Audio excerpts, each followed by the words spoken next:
تیری رحمتوں کا دریا سریعاں چل رہا ہے، تیری رحمتوں کا دریا۔ الحمدللہ رب العالمین والصلاة والسلام على سید الانبیاء والمرسلین، اما بعد فأعوذ بالله من الشيطان الرجيم، بسم الله الرحمن الرحيم، الصلاة والسلام عليك يا رسول الله وعلى آلك وصحابك يا حبيب الله، الصلاة والسلام عليك يا نبي الله وعلى آلك وأصحابك يا نور الله، نويت سنة الاعتكاف۔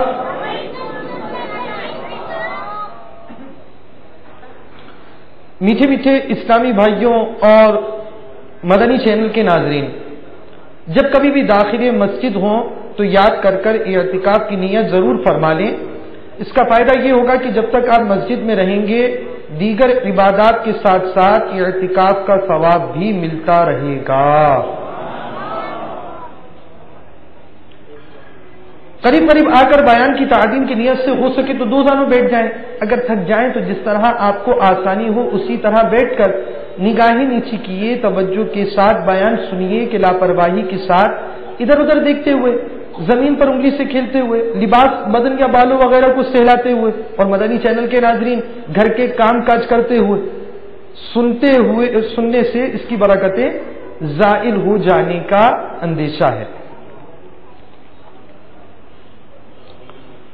حسن اخلاق کے پیکر، نبیوں کے تاجور، رسول انور، محبوب رب اکبر صلی اللہ تعالی علیہ وآلہ وسلم نے فرمایا، جس نے کتاب میں مجھ پر درود پاک لکھا تو جب تک میرا نام اس میں رہے گا فرشتے اس کے لیے استغفار کرتے رہیں گے۔ صلو علی الحبیب۔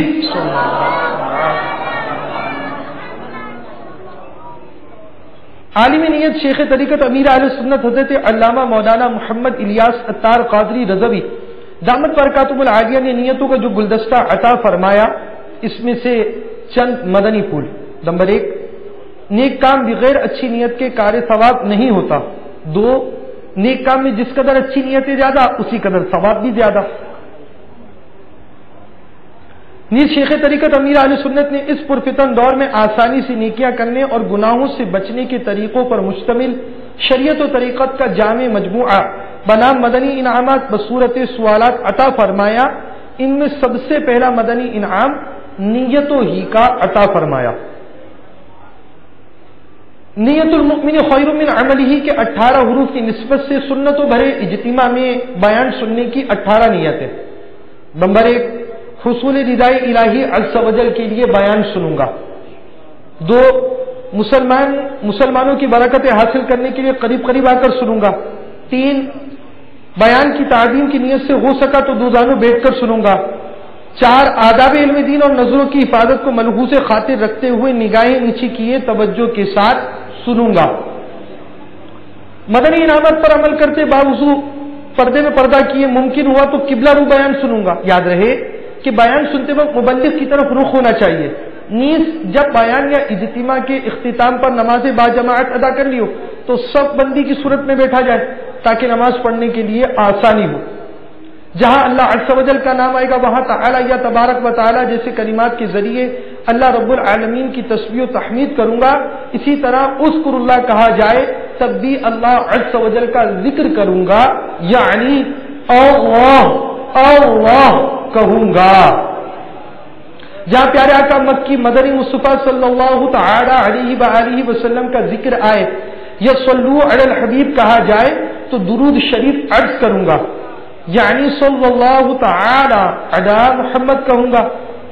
انبیاء کرام علیہ السلام میں سے کسی کا تذکرہ ہوا تو علیہ السلام، صحابہ کرام علیہ رضوان میں سے کسی کا ذکر ہوا تو رضی اللہ تعالی عنہ، اور بزرگان دین رحمہم اللہ المبین میں سے کسی کی بات ہوئی تو رحمت اللہ تعالی علیہ کہوں گا۔ ان کے جو واقعات بیان ہوں گے انہیں اس روایت عند ذکر الصالحین تنزل الرحمہ، یعنی نیک لوگوں کے ذکر کے وقت رحمت نازل ہوتی ہے کے مطابق امید رحمت کرتے ہوئے دوسروں کو سنا کر ذکر صالحین کی برکتیں لوٹوں گا۔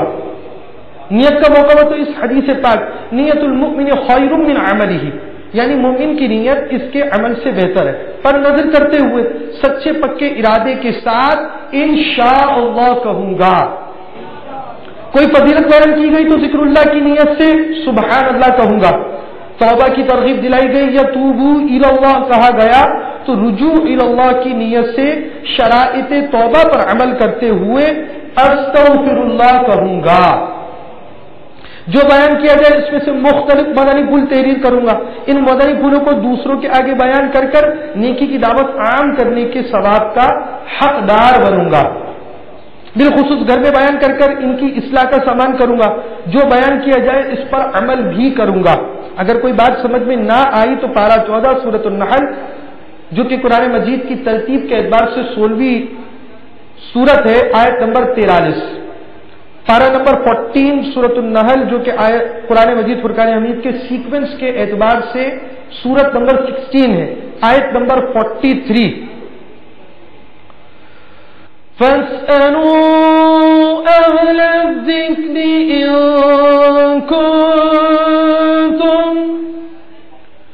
إِن كُنتُمْ لَا تَعْلَمُونَ۔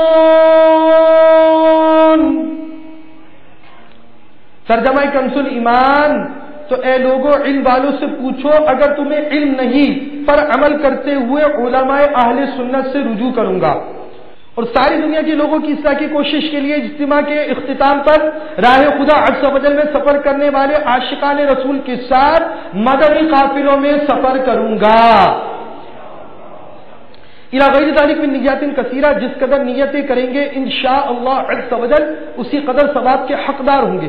اعلی حضرت علیہ رحمت رب العزت فتاوی رضویہ جلد 5 صفحہ 673، البم نمبر 5 پیج نمبر 673 میں ارشاد فرماتے ہیں بے شک جو علم نیت جانتا ہے ایک ایک فعل میں کئی کئی نیتیں کر سکتا ہے۔ صلو علی الحبیب، ہم اللہ عز و جل کے عاجز بندے اور اس کے پیارے حبیب صلی اللہ تعالی علیہ وآلہ وسلم کے ادنا غلام۔ یقیناً زندگی بے حد مختصر ہے، ہم لمحہ بلمحہ موت کے قریب ہوتے جا رہے ہیں۔ ان قریب ہمیں اندھیری قبر میں اتار دیا جائے گا۔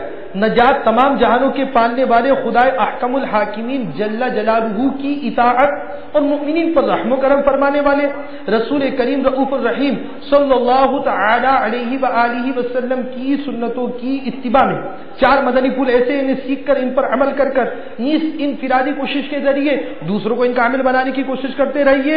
انشاءاللہ عز و جل بطفیل مصطفیٰ صلی اللہ تعالی علیہ وآلہ وسلم اس کی برکت سے پابند سنت بننے، گناہوں سے نفرت کرنے اور ایمان کی حفاظت کے لیے کڑنے کا ذہن بنے گا۔ نمبر 1 ارکان اسلام، نمبر 2 اتباع سنت، نمبر 3 حسن اخلاق، نمبر 4 نیکی کی دعوت۔ صلو علی الحبیب صلی اللہ۔ امیر المؤمنین غیظ المنافقین امام العادلین متمم الاربعین خلیفۃ المسلمین حضرت سیدنا فاروق اعظم رضی اللہ تعالی عنہ کے دور خلافت میں حضرت سیدنا سعد بن ابی وقاص رضی اللہ تعالی عنہ کی سپہ سالاری میں جنگ قادسیہ میں لشکر اسلام نے شاندار کامیابی حاصل کی۔ اس جنگ میں 3000 غیر مسلم موت کے گھاٹ اتارے گئے، جبکہ 8000 مسلمانوں نے جام شہادت نوش کی۔ قادسیہ کے عظیم الشان فتح کے بعد حضرت سیدنا سعد بن ابی وقاص رضی اللہ تعالی عنہ بابل تک ان غیر مسلمین کے تعاقب میں تشریف لے گئے اور آس پاس کے سارے علاقے فتح کر لیے۔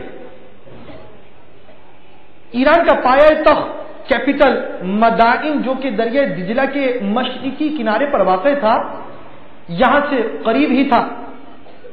امیر المؤمنین حضرت سیدنا فاروق اعظم رضی اللہ تعالی عنہ کی ہدایت کے مطابق حضرت سیدنا سعد رضی اللہ تعالی عنہ مدائن کی طرف بڑھے۔ آتش پرستوں نے دریا کا پل توڑ دیا اور تمام کشتیاں دوسرے کنارے کی طرف لے گئے۔ اس وقت دریا میں خوفناک طوفان آیا اور اس کو پار کرنا بظاہر ناممکن تھا۔ حضرت سیدنا سعد بن ابی وقاص رضی اللہ تعالی عنہ نے یہ کیفیت دیکھی تو اللہ عز و جل کا نام لے کر اپنا گھوڑا دریا میں ڈال دیا۔ دوسرے مجاہدین نے بھی آپ کے پیچھے پیچھے اپنے گھوڑے دریا میں اتار دیے۔ دشت تو دشت دریا بھی نہ چھوڑے ہم نے، بحر ظلمات میں دوڑا دیے گھوڑے ہم نے۔ دشمنوں نے جب دیکھا کہ مجاہدین اسلام دریائے دجلہ کے پانی کا سینہ چیرتے ہوئے مردانہ وار بڑھے چلے جا رہے ہیں تو ان کے ہوش اڑ گئے اور دیو آ گئے کہ الفاظ کہتے ہوئے سر پر پیر رکھ کر بھاگ کھڑے ہوئے، اور یہاں تک کہ مدائن کے در و دیوار پر حسرت بری حالت ظاہر ہوئی۔ حضرت سیدنا سعد بن ابی وقاص رضی اللہ تعالی عنہ مدائن میں داخل ہوئے تو ہر طرف عبرت ناک سناٹا چھایا ہوا تھا۔ کسرا کے پر شکوہ محلات، دوسری بلند و بالا عمارات اور سر سبز و شاداب باغات زبان حال سے دنیا دوں یعنی حقیر دنیا کی بے صفاتی یعنی ناپائیداری کا اعلان کر رہے تھے۔ یہ منظر دیکھ کر بے اختیار حضرت سیدنا سعد بن ابی وقاص رضی اللہ تعالی عنہ کی زبان مبارک پر پارہ 25 سورۃ الدخان کی آیت نمبر 25 تا 29 جاری ہو گئی۔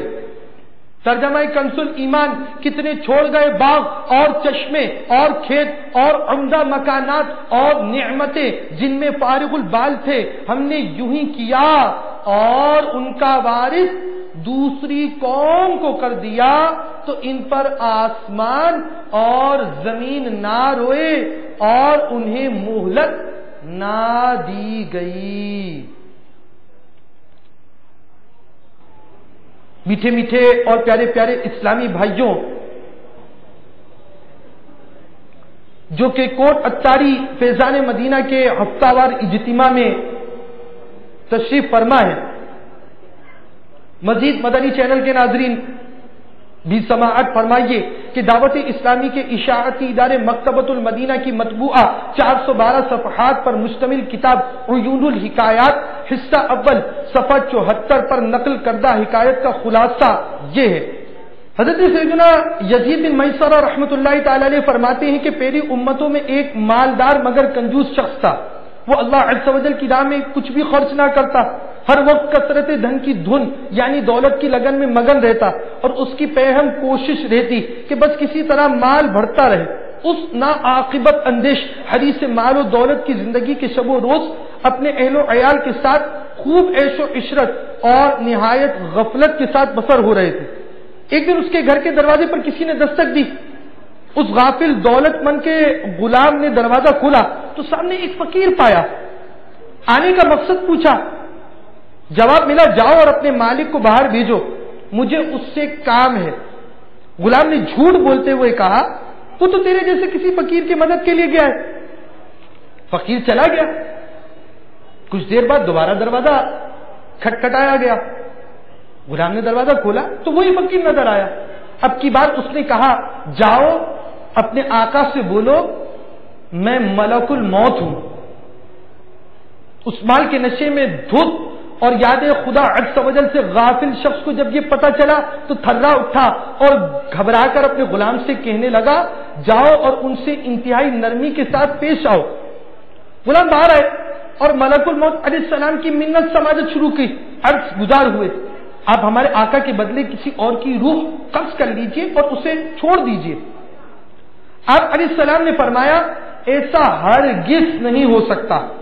پھر اس مالدار شخص نے کہا، تجھے جو وصیت کرنی ہے ابھی کر لے، میں تیری روح قبض کیے بغیر یہاں سے نہیں جاؤں گا۔ یہ سن کر وہ مالدار شخص اور اس کے اہل و عیال چیخ اٹھے اور رونا دھونا مچا دیا۔ اس شخص نے اپنے گھر والوں اور غلام سے کہا، سونے چاندی اور خزانوں کے صندوق کھول کر میرے سامنے ڈھیر کر دو۔ فوراً حکم کی تعمیل کی گئی اور اس کے سامنے زندگی بھر کے جمع کیے ہوئے خزانے کا انبار لگ گیا۔ خزانے کے انبار کو مخاطب کر کر وہ مالدار شخص کہنے لگا، اے ذلیل و بدترین مال و دولت، تجھ پر لعنت، میں تیری محبت کی وجہ سے برباد ہوا۔ ہائے ہائے، میں تیرے ہی سبب سے اللہ عز و جل کی عبادت اور تیاری آخرت سے غافل رہا۔ خزانے کے انبار سے آواز آئی، اے مال و دولت کے پرستار، پکے دنیا دار اور غفلت شعار، مجھے ملامت کیوں کرتا ہے؟ کیا تو وہی نہیں جو دنیا دار اور دنیا کی نظر میں ذلیل و خوار تھا؟ پھر میری وجہ سے آبرو پائی، عزت پائی، تیری رسائی شاہی دربار تک ہوئی، میری بدولت تیرا نکاح مالدار خاندان میں ہوا۔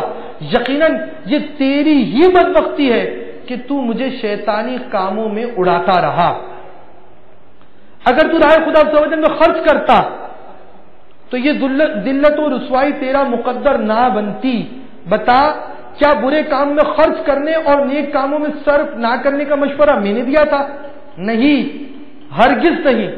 تجھے پیش آنے والی تمام تر تباہی کا ذمہ دار تو خود ہی ہے۔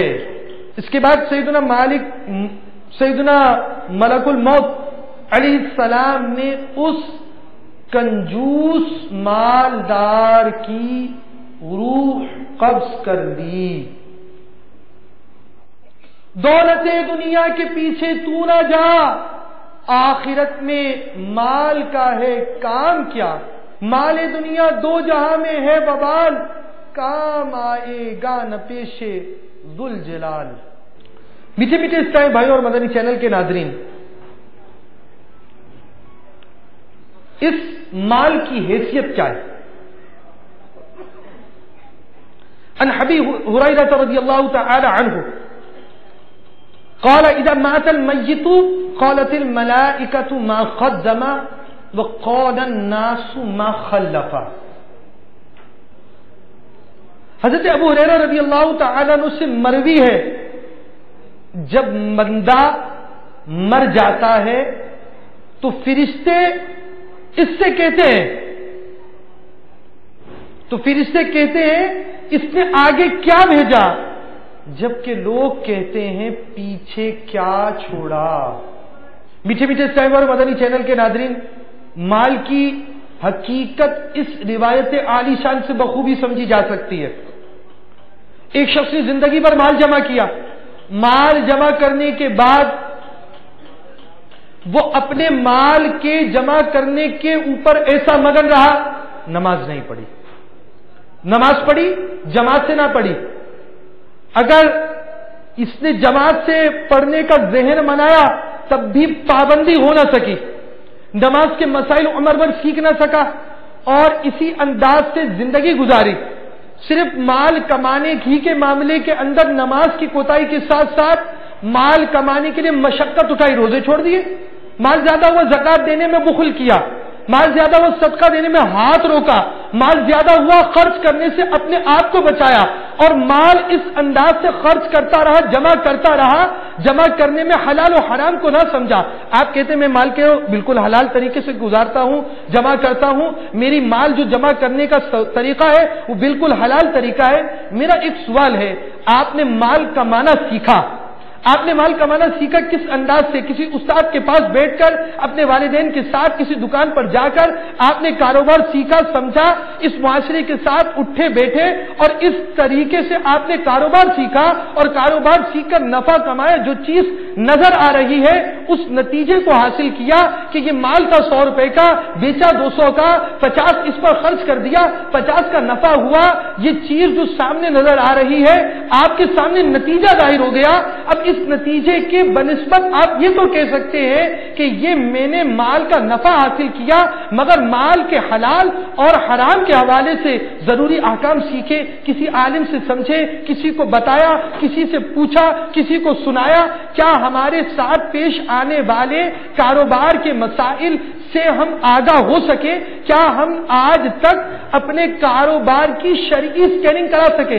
جی ہاں، آپ کی جسم کی اسکیننگ ہوتی ہے جب آپ کسی سیکیورٹی پورٹ پر جاتے ہیں جہاں آپ کی حفاظت کے لیے اقدامات کیے جاتے ہیں۔ جو ادارہ حساس ہوتا ہے اس جگہ جانے سے پہلے آپ کے اس ادارے کی حفاظت کی خاطر، وہاں کے افراد کی حفاظت کی خاطر آپ کی چیکنگ کی جاتی ہے، آپ کی اسکیننگ کی جاتی ہے، پھر آپ جا رہے ہیں اور آپ اس انداز سے اندر داخل ہوتے ہیں۔ تو جب آپ ایک کاروبار کر رہے ہیں وہ حلال ہے، حرام ہے، رب عز و جل کے احکامات کے مطابق ہے، تو ایسے افراد کے پاس آ کر اپنے اس کاروبار کو دیکھنا ہوگا جو اس کی شرعی اسکیننگ کر کر آپ کو بتا دے یہ حلال ہے، یہ حرام ہے، اور اس انداز کو آپ اختیار کرتے ہیں، آپ اس انداز کو اختیار نہیں کر سکتے۔ کاروبار کرنے والے افراد میں پائی جانے والی اغلاط بہت زیادہ، شیطان ان کے ساتھ، بہکاوا ان کے ساتھ، کچھ دھوکے سمجھ میں آتے ہیں، مگر سودے میں پائی جانے والی کمی کوتاہیاں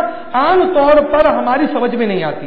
پھر اگر آپ نے بالکل حلال طریقے سے اس مال کو کمایا، اب دوسری باری آئی اس مال کو خرچ کرنے کی، مال کے ذریعے مکان بنایا، مال کے ذریعے بینک بیلنس بنائے، آپ نے اپنا ایک کاروبار کا پورٹ یہاں پر دوسری جگہ کھول دیا، ایک پوائنٹ یہاں تھا دوسری جگہ کھولا، ایک شہر سے دوسرے شہر میں ترقی کی، ایک ملک سے دوسرے ملک میں ترقی کی، مال وسیع ہوتا گیا، کاروبار کے اندر وسعت ہوتی گئی، شاخیں کھلتی گئی، آگے دوسرے پوائنٹ پر پہنچ گئے، یہاں سے تیسری جگہ پر جانا ہو گیا، چوتھی جگہ پر جانا ہوا، کاروبار پھیلتا گیا، پہلے چھوٹی دکان تھی بڑی ہو گئی، وسیع ہو گئی، اس کے ساتھ آپ کے پاس گودام آ گئے، کبھی مل لگ گئی، کوئی فیکٹری بن گئی، کوئی یونٹ آپ کا بیرون ملک کھل گیا، آپ کا امپورٹ ایکسپورٹ کا کاروبار شروع ہو گیا۔ اس انداز سے مال کے بڑھنے کی وجہ سے ترقی ہوتی چلی گئی۔ سوال یہ پیدا ہوتا ہے اس ترقی کے بعد بالآخر ایک موڑ ایسا آ گیا کہ جس موڑ پر آپ کی زندگی ختم ہو گئی، اس ختم شدہ زندگی کے بعد جب بندہ قبر میں اترا، مال بہت طریقے سے کمایا تھا، بہت سارا مال پیچھے چھوڑا تھا، اب وہ چھوڑا ہوا مال ہے اور یہ شخص جب قبر کے اندر جا رہا ہے، حال یہ ہے کہ فرشتے اس سے پوچھتے ہیں تم نے آگے کیا بھیجا، تم نے آگے کون سے نیک اعمال بھیجے، تم نے آگے کون سی نیکیاں بھیجی، تم نے آگے کون سے اعمال رب عز و جل کی رضا کے لیے بھیجے، تمہاری آگے کے نامہ اعمال کی نیکیاں کہاں ہیں؟ اور اب تم قبر میں اتارے جا رہے ہو۔ ورثہ کا عالم یہ ہے کہ آپس میں ورثہ سوچ رہے ہیں اس نے پیچھے کیا چھوڑا، کتنی رقم چھوڑ کر گیا، کتنے مکان چھوڑ کر گیا۔ وہ ورثہ جن کے لیے کمایا تھا، جن کے لیے مکان بنائے تھے، جن کے لیے کاروباری پوائنٹس بنائے تھے آپ نے، آج وہی اولاد آپ کی زندگی کے بعد یہ سوال کر رہی ہے پیچھے چھوڑا ہوا کیا ہے، آؤ تقسیم کر لیں۔ اور فرشتے کہہ رہے ہیں آگے بھیجا کیا ہے، بیان کر دو۔ انسان پوری زندگی جن کے لیے کماتا رہا، کل بروز قیامت رب کی بارگاہ میں آئے گا، اس حال میں پہاڑ جیسی نیکیاں ہوں گی۔ گھر میں کا ایک فرد آگے بڑھے گا، ہمارے حقوق پورے نہ کیے تھے، ہمیں حرام کھلاتا تھا، ہمیں معلوم نہ تھا، اس کی نیکیاں لے لے گا، نیکیاں لیتے لیتے لیتے لیتے اس حال میں ہوگا، نیکیاں ختم ہو جائیں گی۔ عیال کا کوئی اور شخص بڑھے گا، یہی دعویٰ کرے گا تو اپنے گناہ اس پر منتقل کر دے گا۔ وہ شخص جو ان کی خاطر کماتا رہا، جو شخص ان کی خاطر اپنی زندگی گزارتا رہا، اس حال میں ہوگا پہاڑ بھری نیکیاں لاتا، پہاڑ کی مثل نیکیاں لے کر آنے والا ہوگا اور گناہوں کا انبار لے کر جہنم میں داخل کر دیا جائے گا۔ ان ابی ہریرہ رضی اللہ تعالی عنہ قال اذا مات المیت قالت الملائکہ ما قدم وقال الناس ما خلفا۔ وہ حال ہوگا کہ وہ شخص مر رہا ہوگا، لوگ کہتے ہیں ما خلفا، پیچھے کیا چھوڑا، اور جب قبر میں اترتا ہے ملائکہ کہتے ہیں ما قدم، اس نے آگے کیا بھیجا ہے۔ کیسی کیفیت ہوگی اس شخص کی، ساری عمر جن کے لیے کیا تھا وہ مال کی تقسیم میں لگ گئے اور ان کی خاطر مال جس نے جمع کیا اس ذات کو بھول جائیں گے. یعنی وہ قیامت کا دن ہوگا کہ جس دن وہ عورت جس کی خاطر زندگی میں بہت کچھ کیا، بڑا مال دیا، بہت کچھ کیا، آج نیکی کی ضرورت ہوگی، وہ عورت کیا کہے گی؟ وہ عورت کل بروز قیامت پہچانے گی اپنے شوہر کو، اور پہچاننے کے بعد شکریہ ادا کرے گی، مگر نیکی دینے اور کسی قسم کا تعاون کرنے کے معاملے میں معاون ثابت نہ ہوگی. اس ایک روایت کی اہمیت کو سمجھیے اور اس مال کی حیثیت کو سمجھے. اس روایت سے حضرت علی المرتضیٰ شیر خدا کرم اللہ تعالی وجہہ الکریم فرماتے ہیں، اپنی ہتھیلی میں ایک درہم رکھا، پھر فرمایا جب تک تو مجھ سے جدا نہیں ہوگا مجھے فائدہ نہیں دے گا. مال جمع ہے، اب مال سے طرح طرح کے فوائد حاصل ہوتے ہیں، دینی فوائد بھی حاصل ہوتے ہیں، دنیاوی فوائد بھی حاصل ہوتے ہیں. یہی مال راہ خدا عز و جل میں خرچ کیا جائے، زکات دی جائے، عشر دیا جائے، صدقہ واجبہ دیا جائے، جہنم کی عذاب سے بچنے کا سبب بن جائے، اللہ رب العالمین کو راضی کرنے کا سبب بن جائے، صدقہ نافلہ دیا جائے، مساجد بنا دی جائے، مدارس بنا دیے جائیں، دارالفتہ بنا دیے جائیں، اسی طرح راہ خدا عز و جل میں طرح طرح سے خرچ کیا جائے، لنگر رسائل کی صورت میں صدقہ کر دیا جائے. یہ مال خرچ کیا جائے تو یہ خرچ ہونے والا مال کس قدر فائدہ مند ہوگا کہ یہی مال رب عز و جل کی رضا کا باعث ہوگا. مال میں آفت بھی ہے اور عافیت بھی ہے، اس کے فوائد بھی اور نقصان بھی. چنانچہ امام غزالی علیہ رحمت اللہ علیہ فرماتے ہیں مال سانپ ہے جس میں زہر بھی ہے اور تریاق بھی. اس کے فوائد اس کے تریاق ہیں اور اس کی آفات زہر ہے. تو جو شخص اس کے فوائد اور آفات کو پہچان لے وہ اس کے شر سے بچ جائے اور اس کی بھلائی حاصل کرے. چھری چاقو ایک آلہ ہے، سیب کاٹیے، والدین کے آگے دے دیجئے، خدمت کیجئے، اس آلے کے ذریعے کٹے ہوئے سیب کی ذریعے والدین کی آپ نے جو خیر خواہی کی، آپ کی اچھی نیت ہوگی تو آپ کے لیے کار ثواب ہوگا. اور اسی چاقو سے ناحق قتل کیا گیا تو یہ آخرت کے لیے وبال ہوگا. چیز ایک ہی ہے، استعمال فرق ہو جائے گا، حکم شرعی میں فرق ہوگا. مال ایک ہی ہے، اچھا استعمال ہوگا آخرت سوار دے گا، برا استعمال ہوگا آخرت برباد کرے گا.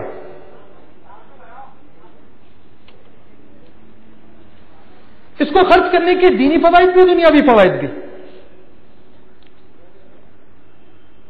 امام غزالی رحمۃ اللہ تعالی علیہ فرماتے ہیں دنیاوی فوائد بتانے کی ضرورت نہیں ہے، دنیاوی فوائد ہر شخص جانتا ہے، یہ شعور جانتا ہے. اگر نہیں جانتا ہوتا تو ساری دنیا مال کمانے کے غرض سے، مال کمانے کے ہوس میں مستغرق نہ ہوتی، ڈوبی ہوئی نہ ہوتی. لوگوں کا مال کا کمانا، مال کی طرف بڑھنا، مال کی چاہت کرنا، مال بڑھانے کی دعا کرنا، مال کی خاطر جستجو کرنا، ایک شہر سے دوسرے شہر، ایک ملک سے دوسرے ملک سفر کر کر جانا، یہ اس کے دنیاوی فوائد خود ظاہر کرتا ہے کہ سارے افراد اس کے دنیاوی فوائد جانتے ہیں، لہذا دنیاوی فوائد بیان کرنے کی حاجت ہی نہیں. فرماتے ہیں اس کے دینی فوائد بھی ہیں. پہلا فائدہ، انسان مال خرچ کرتا ہے اور اس کا خرچ کرنا عبادت ہوتا ہے. اور یہ مال کبھی حج کے لیے خرچ کرتا ہے، کبھی راہ خدا عز و جل میں صدقہ کرتا ہے، کبھی صدقہ واجبہ خرچ کرتا ہے. اور اسی طرح جو مال خرچ کرنا فرض اور واجب ہے وہ اگر مال ہے خرچ کرے گا اس کا ثواب پائے گا، حکم الہی عز و جل کی تکمیل کا ذریعہ بنے گا. اور اسی طرح جو مال خرچ کرنا فرض نہیں ہے پھر بھی اس مال کا خرچ کرنا بسا اوقات بعض صورتوں میں اس کے لیے ثواب کا ذریعہ بنتا ہے. مثلا کھانے، لباس، رہائش، نکاح اور دیگر ضروریات زندگی پر اچھی نیتوں سے خرچ کرنا. اگر یہ یہاں مال خرچ نہ کرے تو عبادت کے لیے دل کو کیسے خالی کرے؟ عبادت کے لیے خشوع و خضوع حاصل کرنے کے لیے اس طرح مال خرچ کرنا اچھی نیت سے، اس کے لیے یہ مال خرچ کرنا بھی دینی فائدے اور ثواب میں داخل ہے۔ فرماتے اسی طرح لوگوں پر مال صرف کرنا، صدقہ کرنا، مروت میں خرچ کرنا، عزت کی حفاظت کے لیے خرچ کرنا، دوسری قسم کہ لوگوں پر مال صرف کرے اور اس پہ بھی ثواب پائے اور یہ دینی فائدوں میں شمار کیا جائے۔ صدقہ کرنا کہ غریبوں پر ہو، مروت کے طور پر خرچ کرنا کہ امیروں کو تحفہ دینا یا ان کی دعوت کرنا، اپنے امیر رشتہ داروں کو بلانا، اور اس فعل کے ذریعے، اس کام کے ذریعے وہ سخی شمار ہو اور بخل سے بچے۔ عزت کی حفاظت کے لیے خرچ کرنا، کیونکہ رسول کریم صلی اللہ علیہ وسلم نے فرمایا ما وقع به المرء عرضه كتب له به صدقہ، جس مال کے ذریعے آدمی اپنی عزت کی حفاظت کرتا ہے وہ صدقہ لکھ دیا جاتا ہے۔ خدمت لینے کے لیے اجرت دینا، جی ہاں، خادم رکھنا اس لیے کہ اپنے آپ کو فارغ البال کر کر دین کا کام کرے۔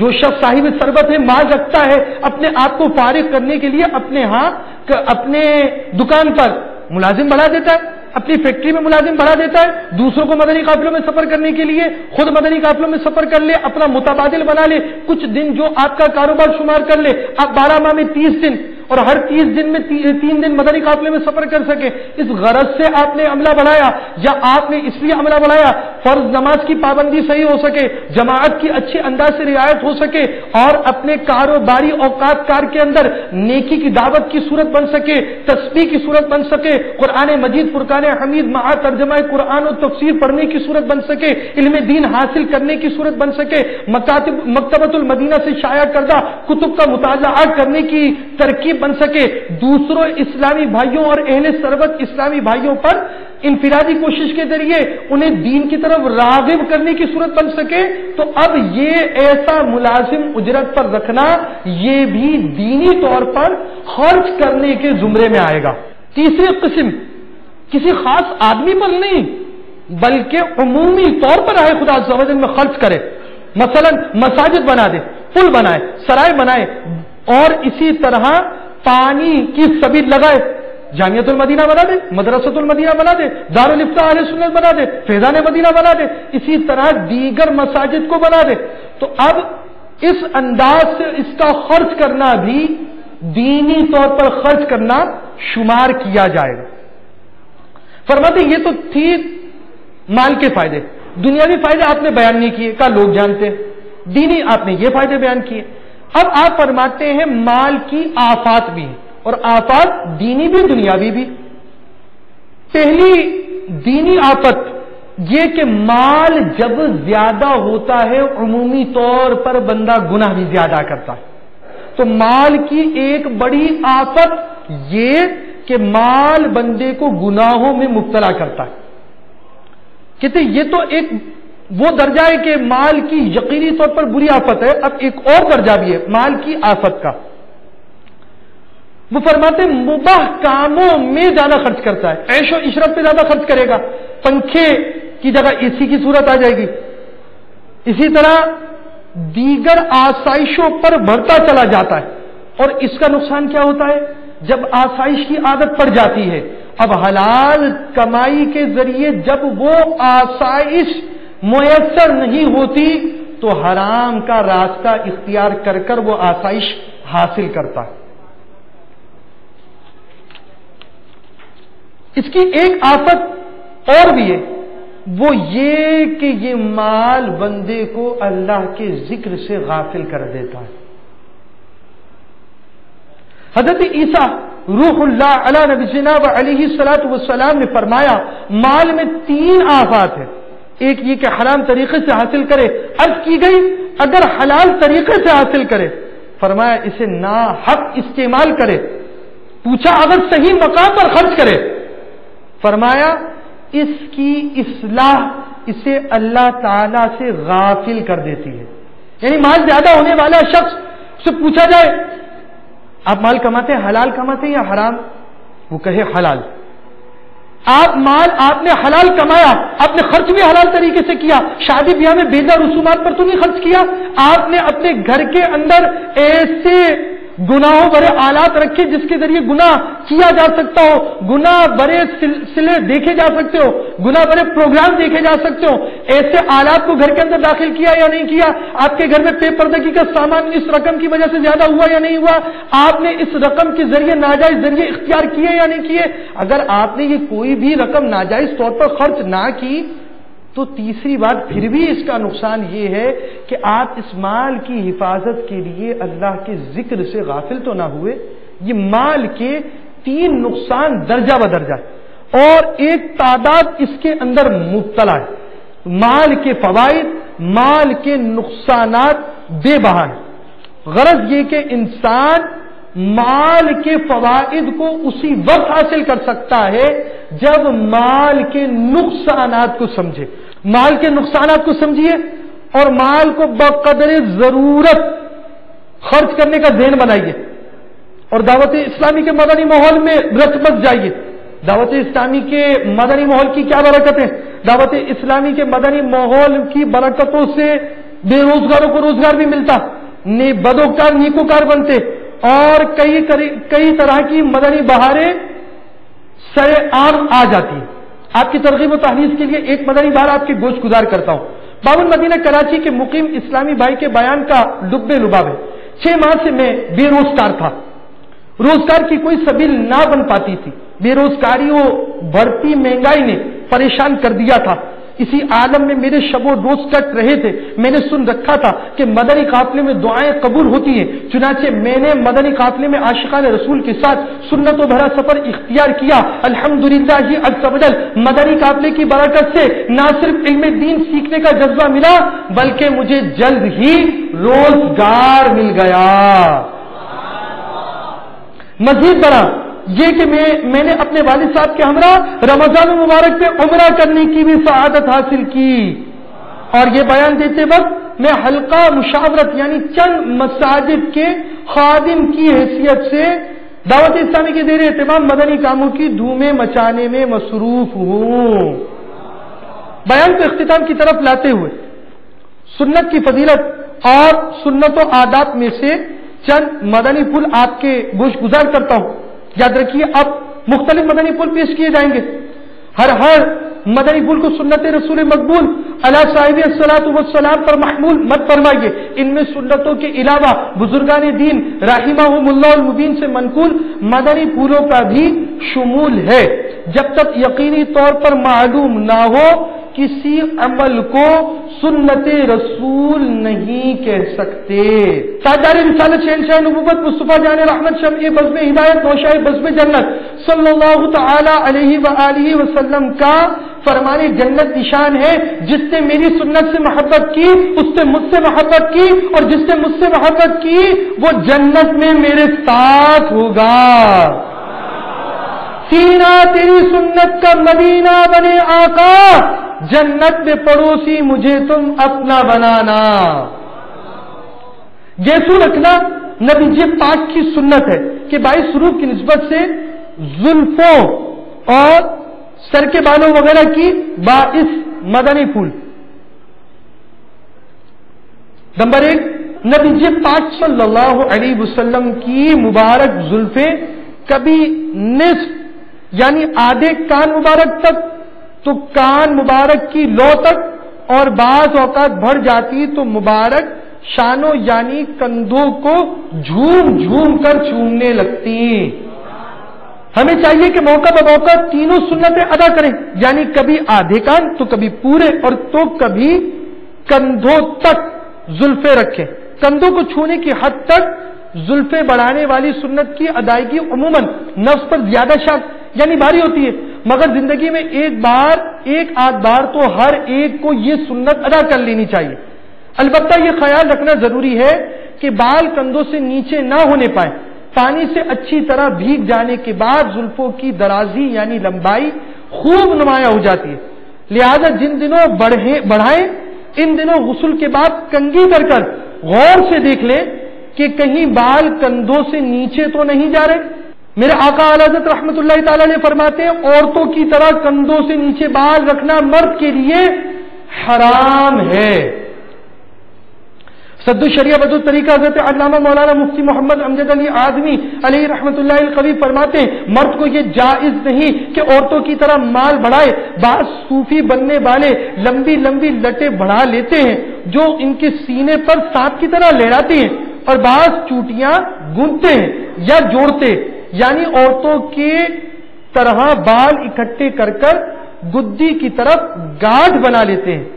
یہ سب ناجائز کام اور خلاف شرع ہے. تصوف بالوں کے بڑھانے اور رنگے ہوئے کپڑے پہننے کا نام نہیں بلکہ حضور اقدس صلی اللہ علیہ وسلم کی پوری پیروی کرنے اور خواہشات نفس کو مٹانے کا نام ہے. عورت کا سر منڈوانا حرام ہے اور اس پر لعنت آئی. شوہر نے ایسا کرنے کو کہا جب بھی یہی حکم ہے. عورت ایسا کرنے میں گناہ گار ہوگی کیونکہ شریعت کی نافرمانی کرنے میں کسی کا یعنی ماں باپ یا شوہر وغیرہ کا کہنا نہیں مانا جائے گا. بعض لوگ سیدھی یا الٹی جانب مانگ نکالتے ہیں, یہ سنت کے خلاف ہے. سنت یہ ہے کہ اگر سر پر بال ہو تو بیچ میں مانگ نکالی جائے.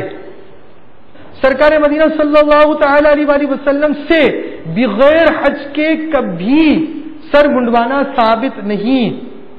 آج کل کینچی یا مشین کے ذریعے بالوں کو مخصوص طرز پر کاٹ کر کہیں بڑے تو کہیں چھوٹے کر دیتے ہیں. ایسے بال رکھنا سنت نہیں. فرمان مصطفیٰ صلی اللہ علیہ وسلم جس کے بال ہوں وہ ان کا اکرام کرے, یعنی ان کو دھوئے, تیل لگائے اور کنگھا کرے. حضرت سیدنا ابراہیم خلیل اللہ علیہ نبینا علیہ الصلوۃ والسلام نے سب سے پہلے مہمانوں کی ضیافت کی, سب سے پہلے ختنہ کی اور سب سے پہلے مونچھ کے بال تلاشے اور سب سے پہلے سفید بال دیکھا. عرض کی اے رب عز و جل یہ کیا ہے؟ اللہ عز و جل نے فرمایا اے ابراہیم یہ وقار ہے. عرض کی اے میرے رب میرا وقار زیادہ کر. محبوب رب العباد صلی اللہ علیہ وسلم کا فرمان عبرت بنیاد ہے. جو شخص قصدن یعنی جان بوجھ کر سفید بال اکھاڑے گا قیامت کے دن وہ نیزہ ہو جائے گا جس سے اس کو بھونکا جائے گا. بچھی یعنی وہ چند بال جو ہونٹ کے نیچے اور تھوڑی کے بیچ میں ہوتے ہیں, اس کے اغل بغل یعنی آس پاس کے بال منڈوانا یا اکھیڑنا بدعت ہے. گردن کے بال منڈوانا مکروہ ہے, یعنی جب سر کے بال نہ منڈوائے ہوں صرف گردن کے منڈوائے. جیسا کہ بہت سے لوگ خط بنواتے گردن کے بال بھی منڈواتے, اور اگر پورے سر کے بال منڈوا دیتے ہیں تو اس کے ساتھ گردن کے بال بھی منڈوا دیے جائیں. مرد کو داڑھی یا سر کے سفید بالوں کو سرخ یا زرد رنگ کر دینا مستحب ہے. اس کے لیے مہندی لگائی جا سکتی ہے. داڑھی یا سر میں مہندی لگا کر سونا نہیں چاہیے. ایک حکیم کے بقول اس طرح مہندی لگا کر سو جانے سے سر وغیرہ کی گرمی آنکھوں میں اتر آتی ہے جو بینائی کے لیے مضر یعنی نقصان دہ. حکیم کی بات کی توثیق کیوں ہے کہ ایک بار شیخ طریقت امیر اہل سنت کے پاس ایک نابینا اسلامی بھائی آئے تو اس نے بتایا کہ میں پیدائشی اندھا نہیں ہوں, افسوس کے سر میں مہندی لگا کر سو گیا, جب بیدار ہوا تو میری آنکھوں کا نور جا چکا تھا. مہندی لگانے والے کی مونچھ, نچلے ہونٹ اور داڑھی کے خط کے کنارے کے بالوں کے سفیدی چند ہی دنوں میں ظاہر ہونے لگتی ہے جو کہ دیکھنے میں بھلی معلوم نہیں ہوتی. لہذا اگر بار بار ساری داڑھی نہیں بھی رنگ سکتے تو کوشش کر ہر 4 دن کے بعد کم از کم ان جگہوں پر جہاں جہاں سفیدی نظر آ رہی ہو تھوڑی تھوڑی مہندی لگانی چاہیے. ہزاروں سنتیں سیکھنے کے لیے مکتبۃ المدینہ کی مطبوعہ 2 کتب 312 صفحات پر مشتمل کتاب بہار شریعت حصہ 16 اور 120 صفحات کی کتاب سنت اور آداب نیز مکتبۃ المدینہ کا رسالہ 101 مدنی پھول ہدیتاً حاصل کیجیے اور پڑھیے. سنتوں کی تربیت کا ایک بہترین ذریعہ دعوت اسلامی کے مدنی قافلوں میں عاشقان رسول کے ساتھ سنتوں بھرا سفر بھی ہے. سیکھنے سنت قافلے میں چلو، لوٹنے رحمت قافلے میں چلو، ہوں گی حل مشکلیں قافلے میں چلو، پاؤ گے راحتیں قافلے میں چلو. صلو علی الحبیب صلی اللہ تعالی. بزرگوں نے فرمایا کہ جو شخص ہر شب جمعہ اور جمعرات کی درمیانی شب اس درود پاک کو پابندی سے کم از کم ایک مرتبہ پڑھے گا، موت کے وقت سرکار مدینہ صلی اللہ علیہ وسلم کی زیارت کرے گا، اور قبر میں داخل ہوتے وقت بھی یہاں تک کہ وہ دیکھے گا کہ سرکار مدینہ صلی اللہ علیہ وسلم اسے قبر میں اپنے رحمت بھرے ہاتھوں سے اتار رہے ہیں. اللہم صلی وسلم وبارک علی سیدنا محمد النبی الأمی الحبیب العالی القدر العظیم الجاہ وعلى آلہ وصحبہ وسلم. حضرت سیدنا انس رضی اللہ تعالی عنہ سے روایت ہے کہ تاجدار مدینہ صلی اللہ علیہ وسلم نے فرمایا جو شخص یہ درود پاک پڑھے اگر کھڑا تھا تو بیٹھنے سے پہلے اور بیٹھا تھا تو کھڑے ہونے سے پہلے اس کے گناہ معاف کر دیے جائیں گے. اللہم صلی علی سیدنا و مولانا محمد وعلی آلہ وسلم. جو یہ درود پاک پڑھے تو اس پر رحمت کے 70 دروازے کھول دیے جاتے ہیں. صلی اللہ علی محمد. حضرت سیدنا ابن عباس رضی اللہ تعالی عنہما سے روایت ہے کہ سرکار مدینہ صلی اللہ علیہ وسلم نے فرمایا اس درود پاک کو پڑھنے والے کے لیے 70 فرشتے 1000 دن تک نیکیاں لکھتے رہتے ہیں.